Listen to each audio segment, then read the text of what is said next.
Feng जुनजे को इस समय अपने पुराने दोस्त को देखकर बहुत दुख हुआ।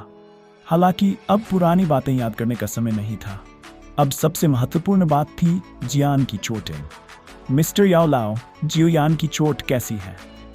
छोटी परी डॉक्टर का सुंदर चेहरा थोड़ा पीला पड़ गया था जब उसने धीरे से पूछा। उसके शरीर की सारी नसें टूट चुकी हैं और उसकी 70% हड्डियां टूट चुकी हैं। उस बूढ़े भूत छाई जिंग की हथेली ने उसकी सारी ताकत को समेट रखा था।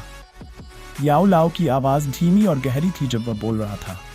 उसका हमेशा मुस्कुराता हुआ चेहरा इस समय एक क्रूरता से भरा हुआ था, चाहे कोई उसे किसी भी तरह से देखे। हॉल ऑफ सोल, आज से हम तब तक चैन से नहीं बैठेंगे जब तक हम में से कोई एक मर न जाए। याओ चेन की क्रूर आवाज सुनकर बगल में बैठे फेंग जुनजे ने धीरे से आह भरी। ये पहली बार था जब उसने इतने सालों में शांत और उदासीन याओ लाओ को इस तरह की भावना दिखाते देखा था। यहाँ तक कि जब हान फेंग ने याओ लाओ को धोखा दिया था, तब भी बाद वाले ने भावनाओं में इतनी तेजी नहीं दिखाई थी।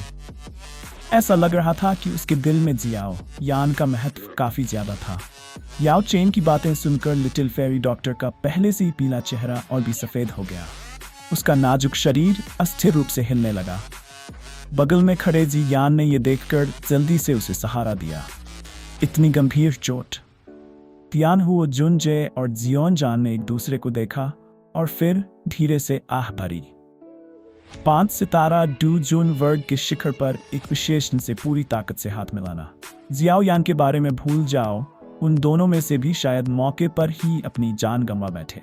जियाओ यान के लिए इस समय एक सांस भी बचा पाना पहले से ही आसान नहीं था। अभी भी कोई तरीका तो होना ही चाहिए ना?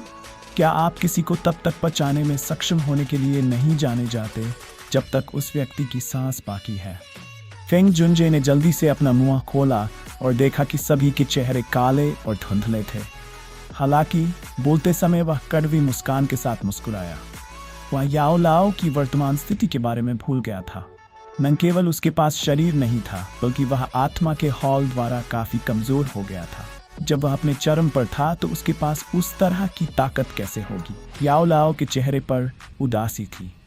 वह जियाओ यान के पास बैठा और उसके चेहरे को देखा जो ताज़ा खून से लथपथ था। उसके दिल में हत्या की इच्छा एक बार फिर बेकाबू होकर उमड़ पड़ी। इतने सालों में पहली बार उसके दिल में हत्या करने की इतनी तीव्र इच्छा थी। वह जानता था कि अगर जियाओ यान उसे बचाने नहीं आया होता तो वह अपनी चतुराई के कारण निश्चित रूप से खुद को ऐसी खतरनाक स्थिति में नहीं पड़ने देता। पहले शांत हो जाओ। जियाओ यान ने तुम्हें बहुत मुश्किलों के बाद बचाया था। अगर तुम अभी आत्मा के हॉल में जाओगे तो क्या तुम पकड़े जाने के लिए खुद को तैयार नहीं कर रहे हो? फेंग जुनजे, जो इतने सालों से याओ लाओ से परिचित था, कैसे नहीं जान सकता था कि उसके चेहरे पर भाव देखकर याओ लाओ क्या सोच रहा था? उसने तुरंत याओ